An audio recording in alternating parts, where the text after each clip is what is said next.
এক নম্বর হাদিস শরীফ আখলিল দিনাকা এফিকালা আমালুল কলিনা হাদিস শরীফের অর্থ তোমার ইমানকে খাঁটি করো অল্প আমলই নাজাতের জন্য যথেষ্ট হইবে।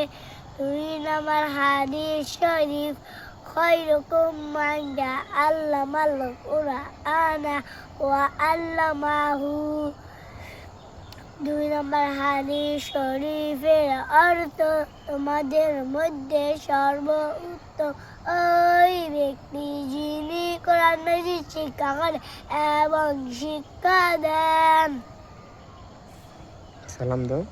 আসসালামু আলাইকুম ওয়া রাহমাতুল্লাহি ওয়া বারাকাতুহু। কি ও আল্লাহ রে কতগুলা নে তোমার হাদিস শুনে দূর বেড়ে আইছে দেখছো কই যা রস না ও চা দৌড়ছে ওই যে চা দৌড়ছে